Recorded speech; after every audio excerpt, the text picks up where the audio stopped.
ज्योतिर्मागमय इस सत्संग के अंतर्गत अपने यहाँ रक्तकर्ण श्रावकाचार्य का सब मिलकर के स्वाध्याय कर रहे, सब विचार कर रहे। श्रावकाचार्य का अध्ययन इसलिए कर रहे हैं कि हमारा जीवन भी सुंदर बने, जीवन भी हमारा अच्छा बने, ऊंचाइयों को उत्कर्ष को प्राप्त करें। हमारे अंदर जो रत्नत्रय गुण है उन गुणों की शुद्धि हो, गुणों का विकास हो और हमारा जो दोष है, हमारे अंदर कमियां हैं, उनका निराकरण हो, वो हम कम करें या छोटे उनसे हम त्याग करें। इसलिए अपन यहाँ स्वाध्याय कर रहे हैं। स्वाध्याय में अपना यहाँ पर अभी गुणवत्त का वर्णन चल रहा है। 3 गुणवत्त होते हैं जो मूल गुणों को पुष्ट करे, मूल गुणों को स्थिर करे, मूल गुणों की वृद्धि करे, वह मूल गुण वो गुणवत्त कहलाते हैं। जो 8 अष्टमूल गुण हैं उसके बिना श्रावक नहीं ले सकते। मध्यमान मधु का त्याग और 5 अणुवतों का पालन या मध्यमान मधु का त्याग, 5 उद्दंपर फलों का त्याग, इसके त्याग बिना, इसका नियम धारण के बिना हमारे अंदर न निर्वाणी प्रवेश कर सकती है, न हमें आत्म कल्याण का मार्ग सोच सकता है। इसके बिना निर्वाणी प्रवेश नहीं करेगी, सम्यक्त भी नहीं होगा।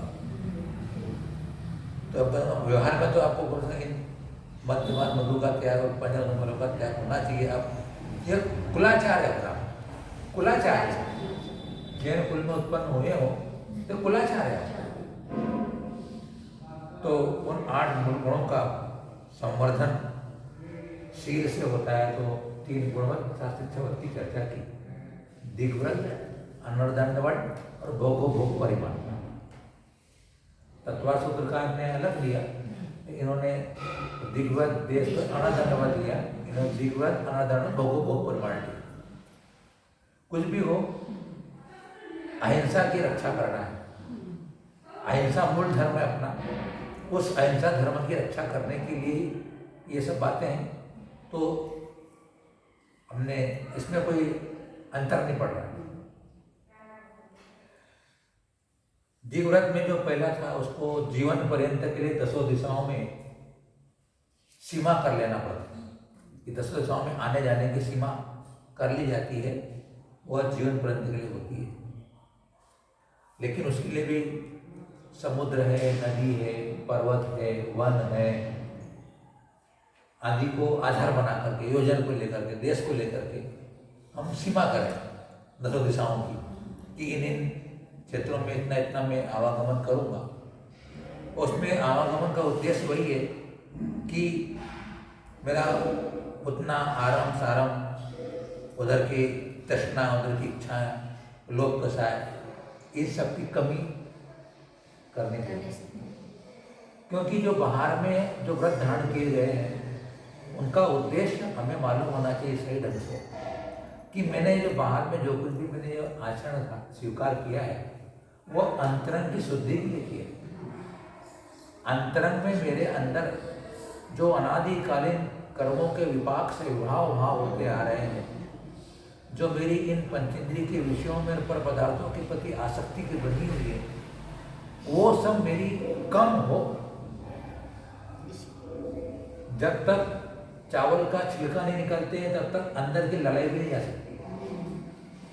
आचार्य ने कहा है क्योंकि चावल के अंदर भी लड़ाई होती है, लेकिन उस लड़ाई को मिटाने के लिए बाहर का छिलका मिटाना बड़ा जरूरी होता है। छिलका जो हटेगा बाहर का तो अंदर भी उसकी पॉलिश किए थे ना चावलों, तो वो बाहर का हटाए बिना अंदर का हटता नहीं है। और जब अंदर का हट जाता है तो बाहर का तो रहती रहता, छिलका रहेगा ही नहीं। इसलिए हमारे को व्रतों का भले छोटा मोटा व्रत लिया हो, शुक्लपाण व्रत लिया हो, 10 लक्ष्मण का व्रत लिया हो, रात्रि भोजन का व्रत लिया हो, दर्शन करने का व्रत लिया हो, उद्देश्य क्या होना चाहिए, प्रयोजन क्या होना चाहिए, ध्येय क्या होना चाहिए यह स्पष्ट होना चाहिए कि मुझे अंदर की शुद्धि करना है, अंदर वैभाविक कासायिक परिणतियों को मुझे घटाना है, कम करना है, और मेरा जो व्यवहार जीवन है वो उसमें मेरा प्रयोग में भी लाना है। मेरा अंदर में अगर विभाव कम हुआ है, कसाय कम हुई है, तो वो मेरे बाहर में भी प्रयोग में आनी चाहिए। मुझे बाहर भी उसका लक्षित होना चाहिए, परिलक्षित होना चाहिए। व्रत धारण कर लिया आपने, कोई भी संकल्प ले लिया, और अभी हम छोटी छोटी बातों में और कोई ऐसे प्रसंगों में हम अगर अपने जो तीव्रता दिखा देते हैं, अगर वह कम नहीं कर पाते, हम उस समय हम सावधान नहीं रह पाए, उस समय हम सजग नहीं रह पाए, तो हमारा जो व्रत का धारण करना है वह सार्थकता को प्राप्त नहीं। ठीक है, एकदम कोई भी व्यक्ति निष्ठात नहीं होता है, परिपक्व नहीं होता है, लेकिन वह दिन भर में अगर 10 घटना घट रही है तो 2 घटनाओं में तो सावधान हो जाए। 8 में बह गया, और चलो 8 में बह गया हो तो 8 का बह जाने पर भी उसके प्रति पश्चाताप का भाव तो रहे, ग्लानि का भाव तो रहे, और मैंने गलत लिया है, मैं आगे सावधान रहूंगा, मैं ऐसी गलती नहीं करूंगा, ऐसा मन तो बना ले, उसके प्रति उपेक्षा का भाव तो हो जाए है? और ऐसा सम्यक दृष्टि का चिन्ह होता है कि वह अपने दोषों की निंदा गल्हा करता है, उपसम भाव को धारण करता है। जब प्रसंग आया तो एक सामान्य व्यक्ति जैसा अपना व्यवहार करता है जीवन में, और हमने भी धर्म समझने के बाद, धर्म ग्रहण स्वीकार करने के बाद भी अगर मैंने भी अगर उसी प्रकार की प्रवृत्ति या आचरण किया है, तो फिर वो अपने को और अभी और अंदर जाना पड़ेगा। एक अपने एक संकेत मिल रहा है, अपने को अभी और थोड़ा गहरे में जाना पड़ेगा, ये अपने को संकेत मिलता है। क्योंकि संयमी की और असंयमी की चर्या में अंतर न दिखे तो फिर संयमी असंयमी का भेद कैसा करेंगे? कुछ तो अंतर होना चाहिए ना संयमी असंयमी की चर्या में। तो धर्म जब हम स्वीकार कर रहे हैं, धर्म को धारण कर रहे हैं, धर्म अपने अंगीकार किया है और धर्म का अवतरण हुआ है, तो कुछ तो परिवर्तन आना चाहिए ना अपने अंदर। मूल मैंने कल चर्चा ही करने मतलब ये स्वाध्याय कर रहे हैं, विचार कर रहे हैं, स्वाध्याय करने पर जो हमें अंदर फीलिंग हुआ, अनुभव हुआ, अनुभूति हुई कि नहीं वास्तव में धर्म की स्थिति ये है, चरित्र ये है, तो अगर हमने यद किंचित थोड़ा सा भी उपयोग में लाए, एक अगर गुण थोड़ा सा अगर पूर्ण होता है तो वो बड़े बड़े अच्छे अच्छे गुणों को लाने की सामर्थ्य रखता है। बीज को बोने के बाद एकदम वृक्ष थोड़ी हो जाती। बीज का जब वपन कर दिया गया, एकदम कभी वृक्ष झाड़ नहीं बनेगा, न कब फल देने लगेगा, फिर अंकुरण आएगा, छोटा अंकुर आएगा, धीरे धीरे तो बढ़ेगा बढ़ेगा बढ़ेगा। अब वो बढ़ने के बाद उसको ध्यान रखना पड़ता है, किसान को पानी देना पड़ता है समय में, आसपास कभी घास आए उसको हटाना पड़ता है, खाद भी देना पड़ती है? तो वो अच्छे से वो फलीभूत होता है, अच्छे से बढ़ता है, तो फल देने लग जाता है, वो मालामाल हो जाता है फिर वो है। धर्म को ऐसी चीज थोड़ी कि गोली खा ली तो धर्म पर जाएगा, नहीं क्या? तो इतना जब विचार करेंगे अपने जीवन में, उसको बार बार चिंतन में लाएंगे, तो वो धर्म स्थिरता को प्राप्त हो जाएगा। नहीं तो वो धर्म को निकलने में देर नहीं लगती। बहुत ज्यादा धूप गिर जाएगी, बहुत ज्यादा पानी गिर जाएगा तो जो अंकुरण हुआ नष्ट हो जाएगा। विषय कसायों की ज्यादा बारिश और धूप हो जाएगी तो फिर अपना धर्म का झाड़ गिर जाएगा। इसलिए यहाँ को हमने कहा, तो उन्होंने कहा कि अब सीमा क्यों करना पड़ेगा? तो बोले कि सीमा के बाहर जो आपने 10 दिशाओं की सीमा करी, उसके बाहर वह जो होता है वहां उसको क्या हो जाता है? महाव्रत के समान परिगणित हो जाता है सीमा के बाहर, क्योंकि सूक्ष्म पापों का त्याग हो जाता है। मैं किताब पढ़ रहा था अभी, कल आपने चर्चा की थी कि भाई ऐसा क्या हो जाता है वहाँ, तो मैंने किताब पढ़ी यारिका सुपासमती माता जी की, मैं लिखा था कि मर्यादा के बाहर सर्व प्रकार का आरंभ और परिग्रह नहीं है। आपका सीमा कर लिया आपने, अब आपने आरंभ परिग्रह आपका नहीं है, भोग उपभोग नहीं है, बाह्य पदार्थों के प्रति अभिलाषा नहीं है, तथा गमनागमन रूप क्रियाओं का अभाव होने से त्रस्त स्थावर जीवों का घात रूप हिंसा भी नहीं है। इसलिए उपचार से उसको महाव्रत के समान करें।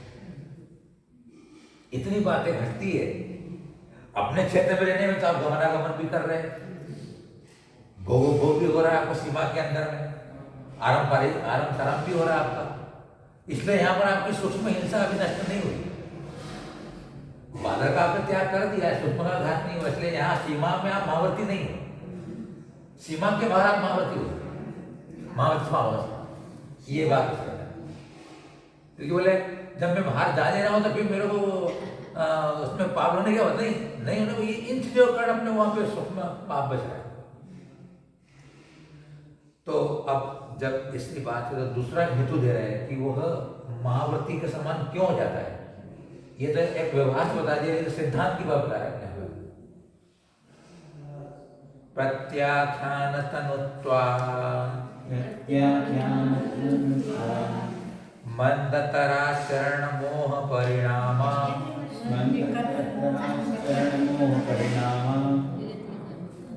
आपका 25 नंबर होगा, क्या नंबर है 25 है?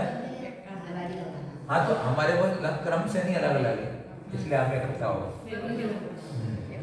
71 आपका होगा।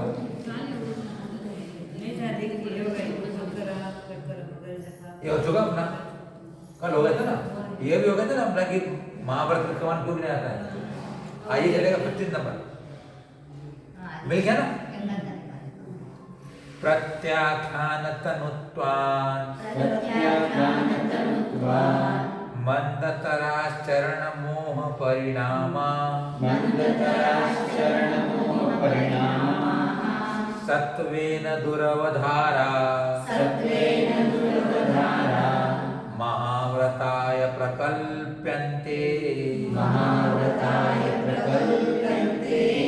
प्रत्याख्यान तनुत्वान् मंदतराचरण मोह परिणामा सत्वेन दुरवधारा महाव्रताय प्रकल्प्यन्ते।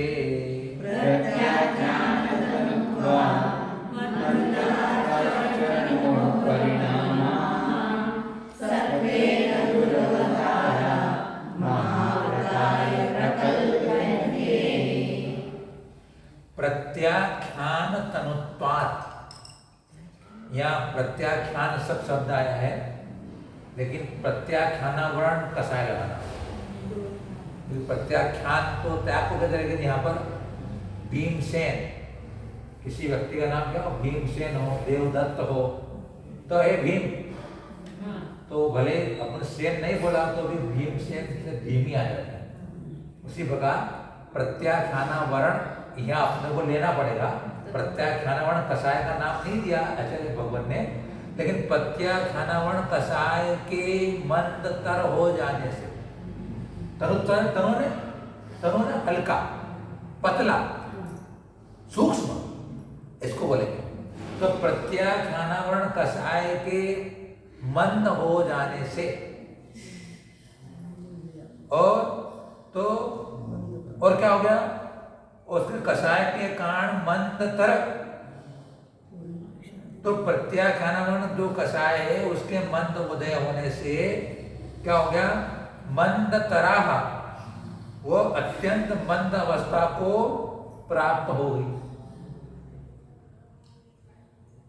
अब क्या हुआ, अगले वाले में मंदतरास में भावों की चर्चा कर दी। पहला अवस्था क्या होता, कसाय दो प्रकार की होती है, द्रव्य रूप और भाव।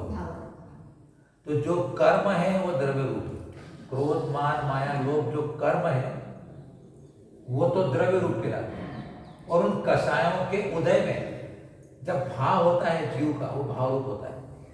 तो जब अनुभाग कम हो जाएगा कषाय का, तो उदय में आने पर उसका आत्मा के जो प्रभावित होने का होगा वो भी मंद होगा। अगर तीव्र कषाय का अनुभाग आता है तो व्यक्ति बावला हो जाता है, वह तीव्रता को प्राप्त हो जाता है। और कषाय का उदय अगर अनुभाग मंद होगा, वो उदय में आएगी तो उसके प्रतिभूत उसका जो भाव होगा वो भी मंद होगा। क्या समझ में आएगी बात? नहीं, कर्म में अनुभाग पड़ता है ना, अब पड़ गया है ना, प्रकृति स्थिति अनुभाग प्रदेश। तो जो कर्म बंधा था उसका जो अनुभाग है अगर मंद होगा तो उसका फल मंद दिखाई देगा, है ना। और अगर वो अनुभाग तीव्र होगा तो उसका फल भी तीव्र दिखाई देगा, है क्या?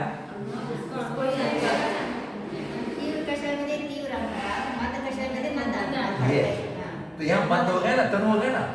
प्रत्याख्यानावण कषाय के अत्यंत मंद उदय होने से उसके मंद अवस्था को प्राप्त, अवस्था मतलब पर्याय हो गई ना, किसकी? भाव की पर्याय।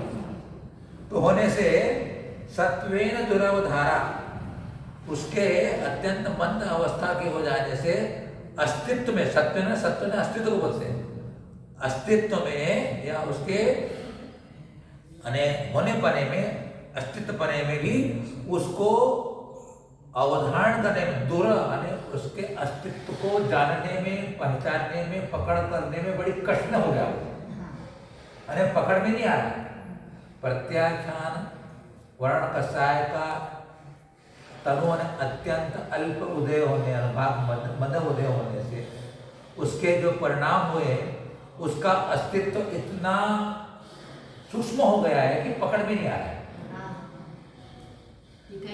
दिखाई नहीं दे रहा है। किसका? चरण मोह परिणाम, चरित्र मोहिनी के परिणाम। इसके कारण क्या हुआ है? वह महाव्रताय प्रकल्प्यन्ते, महाव्रत के समान कल्पित किया जाता है।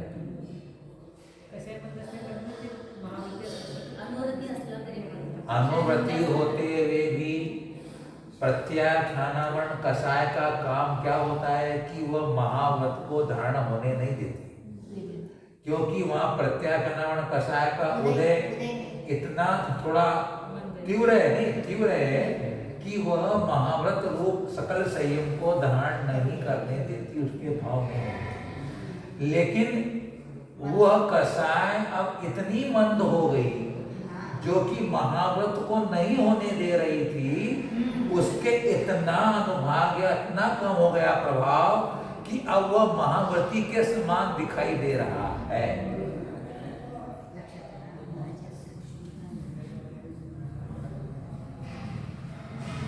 अपना कपड़ा गंदा था, दिन भर अपने उसको अपने पहना, गंदा हो गया। और गंदा हो गया तो आपने सिर्फ पानी में डाल करके निकाल लिया, पानी में डाला और निकाला। तो पानी में डालकर निकालने से बहुत सा जो मैल था वो निकल गया,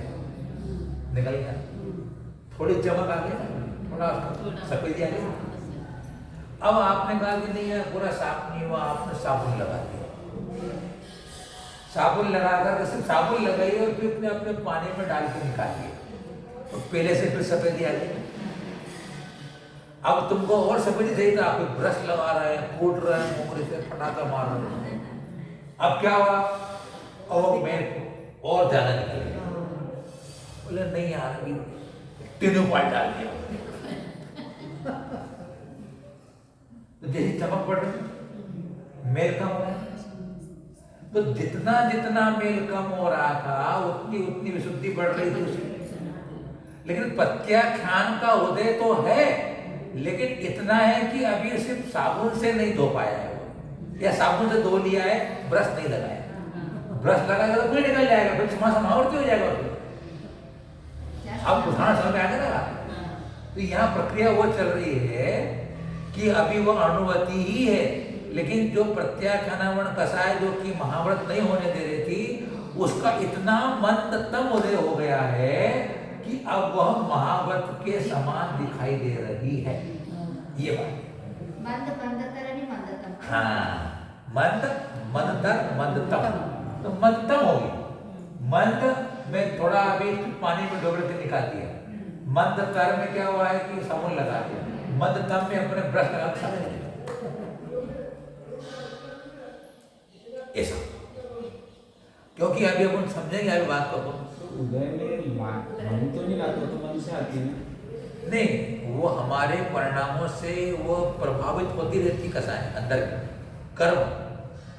हमारी विशुद्धि बढ़ती है तो कर्म के अंदर प्रभाव पड़ता है, उसका अनुभव घटता जाता है। अभी आपको चर्चा करूँ मैं आपके सामने, तो आपको समझ में आएगा, वो मैं आपके साथ बात रखता हूँ। आपको मालूम है कि अनंतानुबंधी के उदय रहते हुए किसी भी जीव को सम्यक दर्शन नहीं होता, पक्का बात ना। तो यह बता रहे आचार्य कि अनंतानुबंधी की जब हम अलग अलग डिग्री करते हैं, मन मंत्र मंत्र, तो कह रहे हैं कि अनंतानुबंधी के उदय में जीव निर्गंत साधु का घात करने के लिए प्रवृत्त हो जाता है।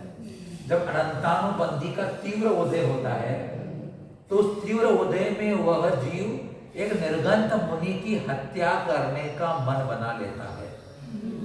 ये तो आपको समझ आता ना, राजा श्रेणी अनंतानुबंधी के उदय था ना, मिथ्या दृष्टि था ना, तीव्र उदय था ना उसको। उस तीव्र उदय में उसने एक मुनिराज को घात करने का मन बना लिया। कुत्ते छोड़ना सामान्य बात नहीं है। जो बेचारे निष्प्रिय है, तुम्हारा कोई बाल बाका नहीं किया, तुम्हारा बिगाड़ा नहीं, कोई लूटा नहीं तुम्हारा, फिर भी तुम उसके प्रति ऐसा तो आप भाव कर रहे हो, तो कितनी तीव्र कसा हो भाई। तुम्हारा कोई बिगाड़ करते, तुम्हारा अहित करते, तुम्हारे को मारते करते, तुम उसको मारो तार बात मेरे अपने ध्यान में बैठे, तुम्हारा को लेना देना नहीं, तुम उसका हत्या करने का मन बना रहा, तो कितनी तीव्र कसा होगी। एक राष्ट्रपति की हत्या करना और एक सामान्य चलते फिरते व्यक्ति की हत्या करना, मैं आपसे सवाल करता हूं कि किसमें उसको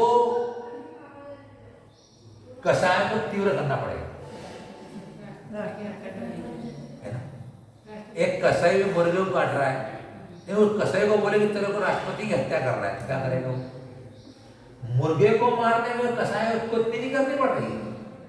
राष्ट्रपति कितनी सुरक्षा में रहता है, कितने अंगरक्षक रहते हैं, कितनी उसकी सुरक्षा रहती है, उसके बीच में जाकर उसकी हत्या करना, कितना प्लानिंग करना पड़ेगा, कितने आड़ अवरोध ध्यान करने पड़ेंगे, और जब जाने के लिए कितनी कसाई तीव्र करनी पड़ेगी।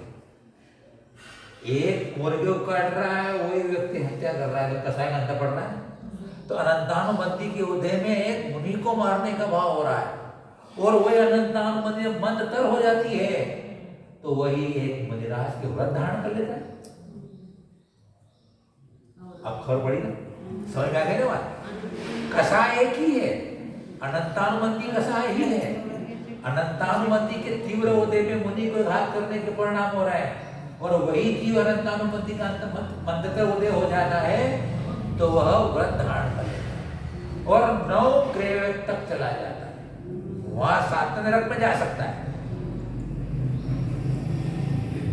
उसी प्रकार प्रत्याख्यान वर्ण कसाय का जब मंत्र उदय हो जाता है तो वही जीव महाव्रत के समान हो जाता है, महाव्रती नहीं होता है। या सिर्फ उपचार कर रहे हैं। क्यों? क्योंकि वो इतनी मंद हो गई, इतनी मंद हो गई कि अब मैं परीक्षा नहीं कर सकता उसकी, मैं उसका जजमेंट नहीं कर सकता हूं कि ये महाव्रती है कि अणुव्रती है। परिणामों से चरणानुयुक्तों से चरणानुयुक्तों से अणुव्रती ही कहेगा, चरणानुयुक्तों से अणुव्रती ही कहेगा, लेकिन कर्णानुयोग से महाव्रती कभी स्वीकार नहीं करेगा।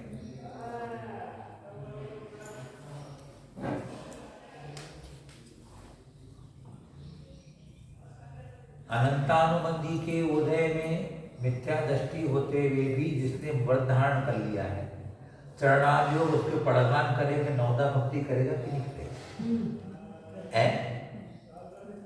चरणानुयोग वाला चरणानुयोग की दृष्टि से जो श्रावक है उसे पड़गान करेगा कि नहीं करेगा, आहार देगा कि नहीं देगा, करेगा। देगा ना।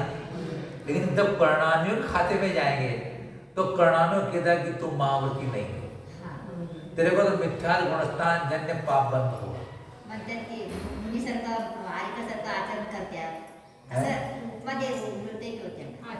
हाँ, आरिका को भी वह अभी अणुवती यानी पंचम गुणस्थान वाली है तो भी उपचार से उसको महावर्ती कहते नहीं है, वही बात, उसको उपचार से महावर्ती कहते हैं क्योंकि वह अभी 28 मूल गुण का पारण वो भी कर रही है हरिका माता जी, उसके 2 मूल गुण कम नहीं है, एक नग्न रहना और बैठकर भोजन करना और स्नान करना, 3 मूल गुण है वो भगवान की आज्ञा से पालन कर रही है, अपनी मर्जी से नहीं कर रही है।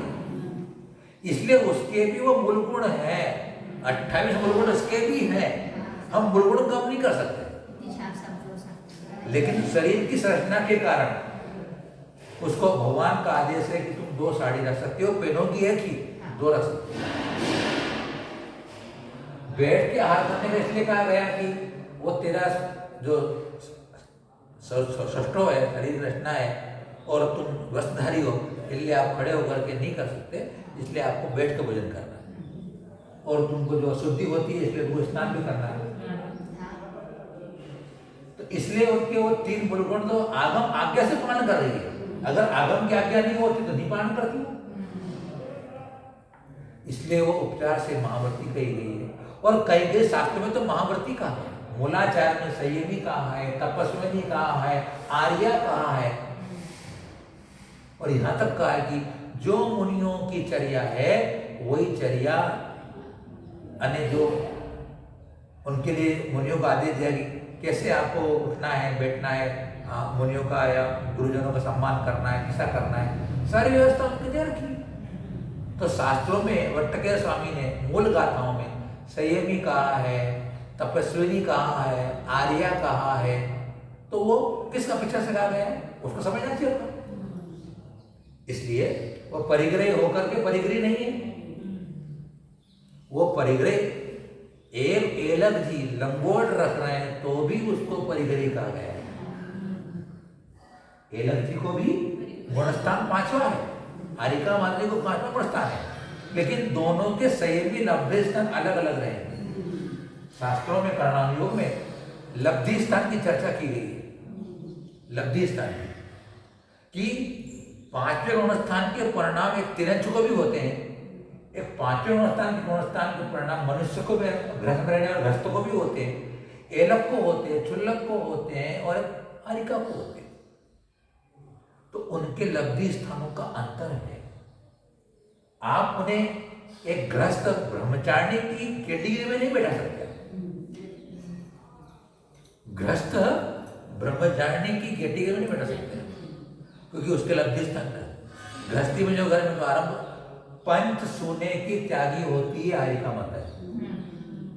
हरिका माता को पंच सोने का त्याग है, वो झाड़ू नहीं लगाती, चक्की नहीं चलाती, चूल्हा नहीं करती, पानी नहीं भरती और घर क्या आग नहीं लगाती, पंच सोने के त्यागी हो, उसका आरंभ का त्याग है, परिग्रह जो रस्त का वो है, और हिंसा नहीं करती, इसलिए उसको महावर्ती कहा। तो इसलिए क्या कहा कि वो चरणानुयोग से मिथ्या गुणस्थान वाला महावर्ती हो सकता है, लेकिन कर्णानुयोग से नहीं हो। 7 नरक में जाएगा, वो 9 ग्रह में जाएगा, इसलिए क्योंकि संक्लेश की कैटेगरी अलग अलग है। ये चीज समझना जरूरी है अपने को। भावों का भूगोल है, भावों का भूगोल है। अनंतानुबंधी के तीव्र उदय में इतने संक्लेश परिणाम होते हैं कि नरक का युगमन कर लेते हैं, और अनंतानुबंधी के मंद उदय में इतने विशुद्ध परिणाम हो जाते हैं कि वह 9 ग्रहों की क्योंकि लेशा बदल जाती है। शुक्लेशा बताओ आप, मिथ्या गुणस्थान में शुक्ल लेशा हो जाती है और शुक्लेष्या के बल से ही वो जाता है। 90 ग्रह, क्योंकि स्वर्गों में जाने का नियम है कि जिस लेष्या में मरा है उसी लेष्या से देवों में उत्पन्न होता है। सौधर्म ईशान इंद्र में पीत लेष्या है, तो मरने के अंतर्मुहूर्त पहले उस मनुष्य की पीत लेष्या हो जाएगी। जघन्य जघन्य, मध्यम तो मध्यम, उत्कृष्ट तो उत्कृष्ट। शुक्ल लेष्या में मर करके पीत लेष्या में नहीं जाता। तो 9 ग्रह पे जाना है तो यहाँ पर भी उसकी शुक्ल लेष्या रहती है। बताइए,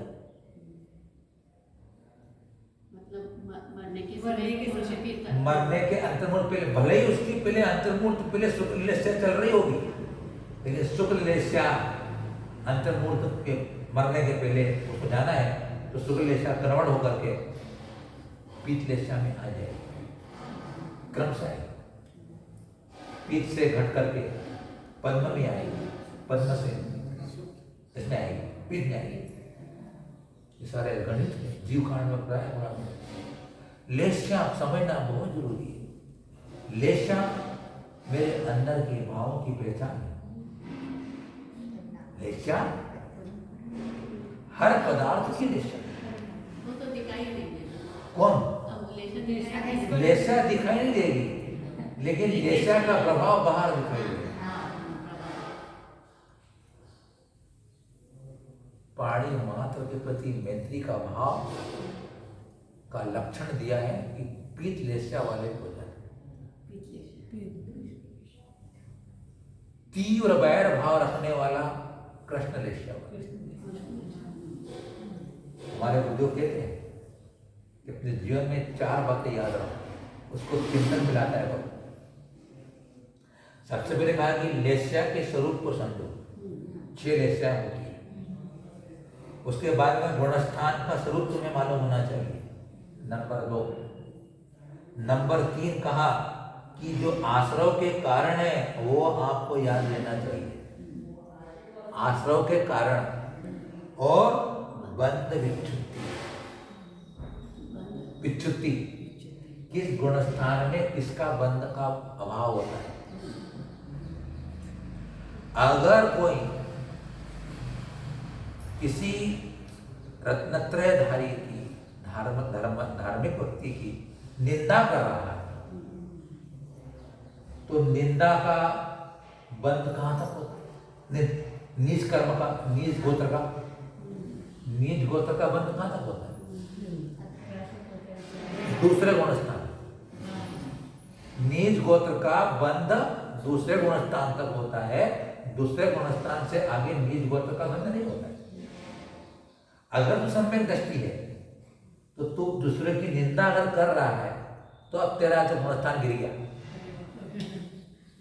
क्योंकि दूसरे गुणस्थान तक ही नीच गोत्र का बंध होता है। और परात्म निंदा प्रशंसे ससद गुण भावने नीचे गोत्रस्य तत्वासूत्र का तत्व आ गया। पर निंदा स्व प्रशंसा। हाँ, तो देखो बंध विच्छुत्ति मालूम थी अपने को, तत्वासूत्र का आश्रय मालूम पड़ गया। अब गुणस्थान, चौथे गुणस्थान वाला अगर होगा तो ये काम नहीं करेगा, क्योंकि चौथे गुणस्थान वाले को तो दे दिया है कि तेरे को निंदा करने का भाव हो सकता है। बताओ आप, मैं आपको बात बताऊं, आपको चकित हो जाओगे। जो अभी कर्ण परिणाम में चल रहा है, अधकरण अपूर्वकरण अनिवर्तिकरण परिणाम में चल रहा है, उसको भी ऐसे परिणाम नहीं होते मिथ्या दृष्टि को किसी की निंदा करे। मिथ्या दृष्टि कर्ण परिणाम में वर्त रहा, सम्यक नहीं हुआ, उसकी विशुद्धि इतनी रहती है कर्ण परिणाम होने की, जभी तो वह सम्यक दृष्टि से समान अविपाक निजरा कर लेता है। मिथ्या दृष्टि की अविपाक निजरा होती नहीं है मिथ्या दृष्टि को, लेकिन कर्ण परिणाम इतनी विशुद्धि हो जाती है, अविपाक निजरा करता है। चौथी बंधाक्षण कर लेता है वह जीव। नरक के आयु कैसे का बंध नहीं उसके में होता उसको। करण परिणाम म्हणजे महाराज अधकरण अपूर्वकरण अनिवर्तिकरण इन परिणाम। और यहाँ पर बताइए मैंने बताया आपको कि लेस्या का परिणाम। तीव्र लेस्या में ही किसी के बिगाड़ करने के, अपमान करने के, अभिनय करने के, निंदा करने के परिणाम। अब बताइए आप कहाँ जाना है किसी के पास अपने? ये शास्त्रों को पढ़ करके, शास्त्रों की भाषा, सिद्धांत के वचन सुन करके हमें सिर्फ अपने अंदर वह चीज परिवर्तन करते चले जाना है। ते 5 आहे ते महाराज ते लब्धी आणि जे 3 करण म्हणायचं ते आहे ना? 3 करण, त्याला लब्धी आहे ते 5 लब्धी. 5 लब्धियों में तो 5वीं लब्धि है ते करण लब्धि, क्षोभम लब्धि, विशुद्धि लब्धि, देशना लब्धि, प्रायोग लब्धि। प्रायोग लब्धि में चौथी बंदाक्षण हो जाते हैं। प्रायोग लब्धि वाला भी पर की निंदा नहीं करेगा, भाव नहीं करेगा। देशना हे संस्कार. 3 करण आहेत की नाही, कुठल्या गुणांना 7व्या का 8व्या? ये 3 करण मिथ्या दृष्टि को भी होते हैं। बिना 3 करण के सम्यक रसन उत्पन्न होता नहीं। प्रथमोपसम सम्यक तो उत्पन्न करने के लिए ये 3 करण जरूरी ही है। ये भव्य जीव को ही होते हैं। करण लब्धीवाला ही सगळं छोडून. करण लब्धि को 4 लब्धियां कॉमन है, सामान्य है। वो अभव्य जीव को भी हो जाती है। अभव्य जीव भी इतने परिणाम शुद्ध कर लेता है नवग्रह लब्धी. कि उसे दो बर्दाश्त हो जाते हैं। तो करण लब्धि 3 जो लब्धियां है ना, 3 करण है ना, सुन लो आप। एक तो प्रथमोपसम सम्यक्त के समय होते हैं, सुन लो पहले। द्वितीयोपसम सम्यक्त के समय होते हैं, छायिक सम्यक्त के समय होते हैं, है ना। अनंतानुबंध की विश्लेषणा करना हो तो होते हैं, और उपसम श्रेणी चढ़ना हो तो होते हैं, झपक श्रेणी चढ़ना हो तो होते हैं। इसके बिना आत्म कल्याण होता नहीं। ही करण लब्धी. महाराज जी 5 कारण है कि मिथ्या दृष्टि को होते हैं. हाँ, करण लब्धी प्रथमोपसम, द्वितीयोपसम आणि अनंतानुबंध की विश्लेषणा करने वाला, अनंतानुबंध की विश्लेषणा करने वाला, द्वितीयोपसम सम्यक, छायिक सम्यक, उपसम श्रेणी, झपक श्रेणी। दृष्ट कारण लब्धी करता. बिना कर्ण परिणाम के आत्म कल्याण होता नहीं। मोक्ष के कारण बताया गया है कि मोक्ष कैसे होगा? कर्ण परिणाम से होगा। और कर्ण परिणाम मंद होने से करण लब्धी है, तीव्र कषाय का मंद होने से करण. वो तो क्षोभम लब्धि में ही होगी तीव्र कषाय मंद। क्षोभम लब्धि में ही उसकी कषाय मंद हो गई। कर्ण लब्धि में तो बहुत आगे पहुंच चुका है वो। करण लब्धि का मतलब है कि गारंटी है समय से होने वाला। क्षोभम लब्धि का मतलब ही है कि पाप कर्मों का अनंत गुणा अनुभाग उदय में आना। पाप कर्म का अनुभाग अनंत गुणाहीन होकर के उदय में आना क्षोभम लब्धि है। क्षय और उपशम थोड़ा सा रहता है. मतलब क्षय और उपशम में होता है. हाँ, वो क्षोभम एक ही बात है।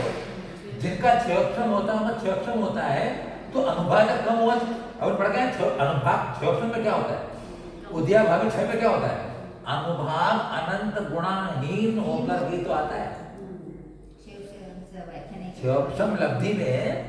और जब विशुद्धि कब आएगी? जब कषाय की मंदा हो जाएगी। तो पहले ही लब्धि में ही कषाय अत्यंत मंद हो गई, विशुद्धि बढ़ गई, और विशुद्धि के होने पर ही धर्म के प्रति अनुराग बनता है, धर्म के प्रति प्रीति होती है, धर्मात्मा के प्रति प्रीति होने लग जाती है उसको, मोक्ष मार्ग के प्रति प्रीति होने लग जाती है उसको। कब? विशुद्धि लगती है। जब विशुद्धि बढ़ जाती है, धर्म के प्रति प्रीति हो जाती है, देशना मिलती है, देशना लब्धि, आचार्य उपाध्याय का मिलना, उनके उपदेश को मिलना देशना लब्धि होता है।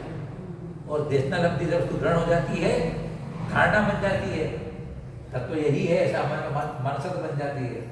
फिर प्रायोग लब्धि में जाती है, क्रम से होती है, अंतर्मूर्त की होती है। जब प्रायोग लब्धि में 34 बंधाक्षण होंगे, स्थिति अनुभाग खंडित हो जाएगा, नवीन बंध कम होगा, सारी प्रक्रिया शुरू हो जाएगी। उसके बाद फिर विशुद्धि बढ़ते चली जाती है। प्रति समय विशुद्धि बढ़ रही है, ध्यान रखना। पांचों लब्धियों में प्रतिसमय विशुद्धि बढ़ती चली जा रही है, बढ़ती चली जा रही है। तो कर्ण लब्धि में पढ़ने में तो और बढ़ जाती है। अनुवर्ती को भी होगी भाव में क्या चीज? अनुवर्त एवं को भी होगी। अणुवत को धारण करना है तो वही जो मिथ्या दृष्टि जीव भी उन 3 कणों के द्वारा अनुमति बन जाएगा, या सम्यक दृष्टि जीव को अनुमति बनना है तो फिर वह भी उसको अपने विशुद्धि बनेगी, हो जाएगा। यानी अणुवत धारण करने के लिए भी अंतरंग में वो विशुद्धि चाहिए, और उस विशुद्धि से फिर वो पांचवा मूलस्थान बनता है। वो कसाय वो क्रस करने के लिए ताकत चाहिए ना, शस्त्र चाहिए ना, शस्त्र। ये 3 शस्त्र हैं, धार शस्त्र हैं जो अंदर कसाय को खंडित कर। मूल कसाय तो है ना, कसाय हमारे स्वरूप को पकड़ नहीं होने दे रहा है। कसाय ने हमारे स्वरूप को विकारी बना रखा है। हमारा शांत स्वभाव विकारी हो गया, तीव्र हो गया, आवेश में क्रोधित हो जाते हैं। नम्र स्वभाव मेरी आत्मा का है, मैं अहंकारी हो जाता हूं। सरलता मेरा स्वभाव है, मैं वक्रता कर लेता हूं। संतोष मेरा गुण है, मैं लोभी हो जाता हूं। क्या हुआ? बोलो। मिथ्या दृष्टी को प्रथमोपसम्य सम्यक्त होण्यासाठी द्वितीयोपसम्यक्त उपशम क्षयिक सम्यक्त उपशम श्रेणी आणि अनंतानुबंधी विसर्जन आहे का? अनंतानुबंधी की विसर्जना, अनंतानुबंधी की विसर्जना है।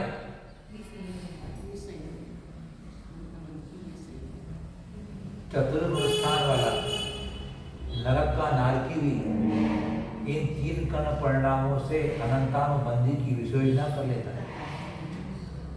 अनंतानुबंधी की विसर्जना का मतलब होता है अनंतानुबंधी के द्रव्य को अप्रत्याख्यान, प्रत्याख्यान और संजरण रूप कर देना।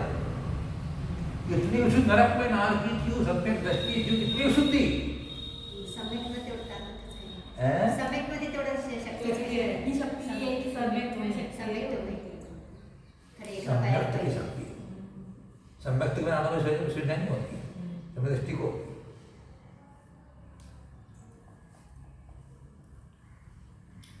अब महाव्रतों का स्वरूप कहते हैं कि महाव्रत किसे कहना। आपने स्वयं की चर्चा करी है, लेकिन सकल स्वयं की चर्चा नहीं करी है, पता है। पंचानां पापानां हिंसादीनां मनोवच काये कृतकारितानुमोदै त्यागस्तु महाव्रतं महताम्। पंचानां पापानां हिंसादीनां मनोवच काये कृतकारितानुमोदै त्यागस्तु महाव्रतं महताम्।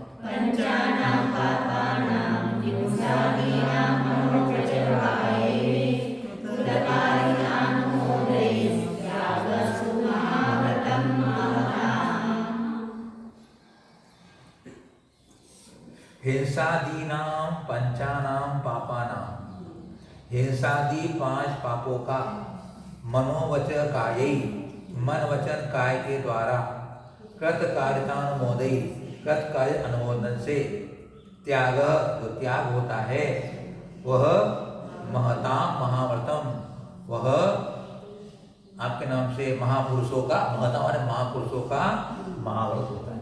कितना सरल है। हिंसादी जो 5 पाप है उनका मन वचन काय, कृत कार्य अनुमोदना, इन सब से त्याग करना महापुरुषों का महाव्रत कहलाता है। महापुरुष ही महाव्रत धारण कर सकते हैं, इसलिए इनको महाव्रत कहते हैं। महापुरुष हम तो है ही महापुरुष। नहीं, अभी ऐसा नहीं कह रहे। जब आप महाव्रत धारण कर लोगे तो आप महापुरुष हो ही जाओगे। बिना महाव्रत धारण कैसे कर जाओगे? आपके अगर भावना बन रही है कि मुझे बहुत जल्दी ही घर छोड़ करके मुनिव्रत धारण करना है, त्याग धर्म अपनाना है, तो आप महापुरुष के संकेत तो आप में आ गए। हर किसी की भावना थोड़ी बनती नहीं है। घर का खाना पीना स्वादिष्ट छोड़ना, नरम नरम बिस्तर छोड़ना, टीवी मोबाइल छोड़ना सामान्य बात होती क्या है? पत्नी को छोड़ना सामान्य होता है क्या? पत्नी लाने का भाव उसको नहीं होता, सभी करते हैं। 16-18 साल का बच्चा हुआ क्या पत्नी आ गई यार, खाने पर नौकरी, पढ़ लिख के नौकरी आ गई, नौकरी मिल गई, शादी करना है। और नहीं करता हो तो माँ बाप तेरे को शादी करना पड़ेगी। तो उपकारी कौन हो मुझे बताओ? माता पिता उपकारी, गुरु उपकारी हो?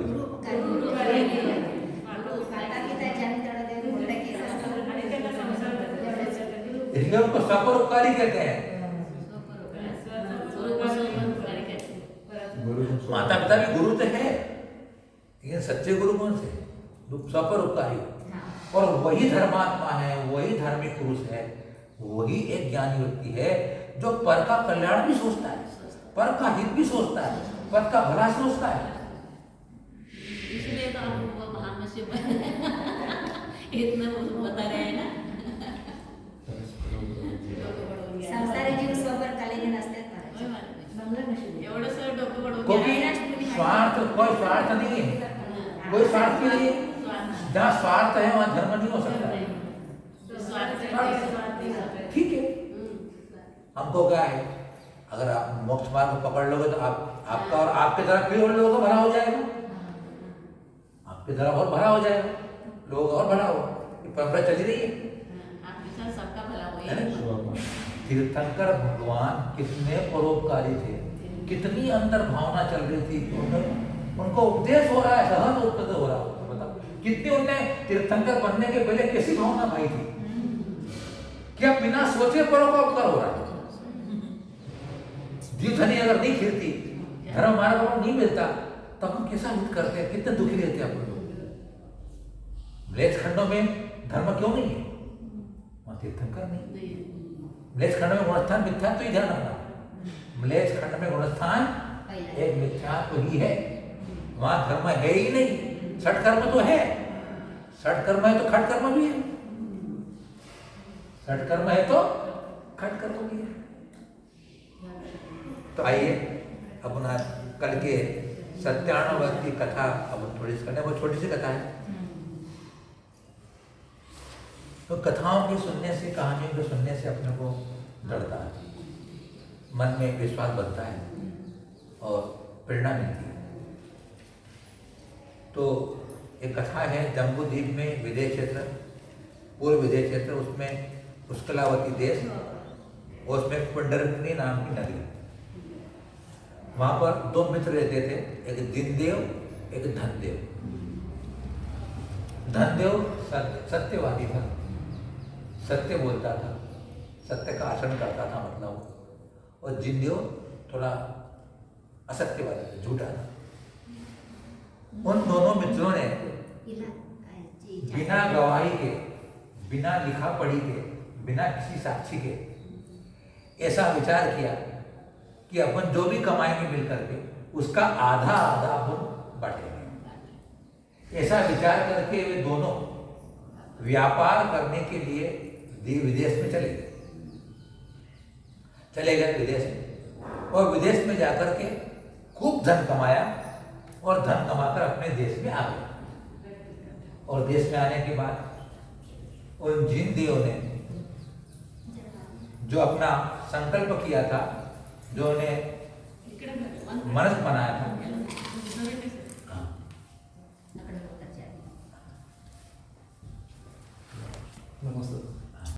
कि वो उन दोनों में विवाद होने लगा।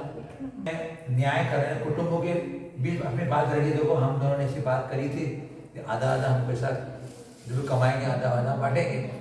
कुटुंबीजनों के बीच में बात गई, तो कुटुंबीजनों ने उसका न्याय नहीं कर सके। फिर जो आपके नाम से पंच होते हैं, उन पंचों के बीच में वो बात गई, भाई हम दोनों ने निर्णय लिया है, तो जो न्याय के लिए उनके पास जाता था, तो वो जिंदगी में हमने इसमें इसकी कंडीशन नहीं की है कि मैं आधा आधा उसको तुमको दूँ।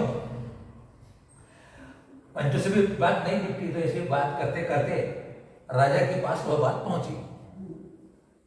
तो राजा के सामने बात गई, तो वो सत्य जो धनदेव था वह तो कहता था कि हमारा तो यही पक्का हुआ है कि हम दोनों अपना धन का आधा आधा हिस्सा करेंगे, लेकिन मुझे पूरा धन नहीं देता है, उचित धन देता है। तो वो जिनदेव कहता था, झूठ बोलता था वो तो, अब सत्य अनुभव की कथा चल रही है यहाँ पर कि सत्य को पालन करने वाला कौन प्रसिद्ध हुआ, तो धनदेव नाम का व्यक्ति प्रसिद्ध हो गए, चले चले। तो वो जिनदेव बोले नहीं, हमने ऐसे कोई, क्योंकि उन्हें गवाह तो कोई था ही नहीं उनके साथ, दोनों आपस में बैठ के चर्चा कर ली थी, गवाह को लिखा पढ़ी की थी नहीं। तो वो बोलता था नहीं, मैंने तो उचित देने का ही निर्णय लिया है, उचित देने का मैंने ये हमने संबंध बनाया। तो राजा के पास गई तो राजा भी उसको न्याय नहीं कर सका, तो उसके लिए क्या दिव्य न्याय होता है, दिव्य न्याय। दिव्य न्याय मतलब जब गवाही सवाई से जब निर्णय नहीं हो सके तो दिव्य न्याय होता है। और दिव्य न्याय में क्या होता है कि अग्नि परीक्षा देनी पड़ती है, अग्नि परीक्षा, या फिर विष परीक्षा देनी पड़ती है, या तुला पे आरोहण कराया जाता है, या फिर हाथों में अंगाए रखे जाते हैं। ये होता है दिव्य न्याय। जब कोर्ट नहीं कर सके तो ये न्याय हो गया। तो सीता को क्या देना पड़ा, क्यों देना पड़ी? कोई गवाही थी नहीं कि तेरे वहां तेरा संबंध हुआ, कि गवाही देने वाला ही था ही नहीं, तो अग्नि परीक्षा देना पड़ी। तो राजा ने कहा कि इनका दिव्य न्याय किया जाए। तो उन दोनों के जिनदेव और धनदेव को बुलाया गया और दोनों के हाथों में अंगारे रखे गए। तो अंगारे रखे गए तो आपको मालूम ही होगा, आप समझ ही गए होंगे, ये सत्य व धनदेव था, उसके हाथ नहीं जले, अंगार को बिगाड़ नहीं सका, और जो जिनदेव झूठ बोलता था उसके अंगारों में हाथ जले, फेंक दिए होंगे। इसका मतलब क्या हुआ कि तू झूठा है, तू उसके साथ दगा कर रहा है, ठगाई कर रहा है, अर्थात तूने इसे ठगा है। तो उस धनदेव को पूरा का पूरा धन दिलाया गया। उस धन के कारण सारे प्रजा में जो देख रहे थे उनको सत्य के प्रति श्रद्धा बनी, आस्था बनी, उसका सम्मान किया गया, धनदेव का सम्मान किया गया और सबने धन्यवाद दिया। और उसके बाद से सत्य ही विजय की होती है, इस प्रकार की वहां जय घोष हुआ गया। इसलिए सत्य कभी, तो वो सत्य पीड़ित हो सकता है, सत्य पराजित नहीं हो सकता। सत्य पीड़ित हो सकता है, पराजित नहीं हो सकता। सत्य परेशान हो सकता है लेकिन पराजित नहीं हो सकता। सत्य बोलने वाले को कभी परेशानी हो सकती है, पीड़ित हो सकता है। इसलिए हमें सत्य का ही आश्रय लेना चाहिए, किसी भी परिस्थिति में हो, सत्य को न छोड़ें। सत्य ही धर्म है, अहिंसा और सत्य जो धर्म कहे जाते हैं। इसलिए हमें सत्य धर्म को पालन करते हुए, सत्यव्रत का पालन करते हुए आत्मविशुद्धि करना चाहिए। ये कथा कहती है। ओम नमः। आप सबके लिए मंगल आशीर्वाद है, आप सबको सुख शांति समृद्धि की प्राप्ति हो, आप स्वस्थ रहें, निरोगी रहें और मोक्ष मार्ग पर बढ़ें। इन्हीं मंगल भावनाओं के साथ गुरुवर आचार्य श्री वर्तमान संघ महाराज की जय।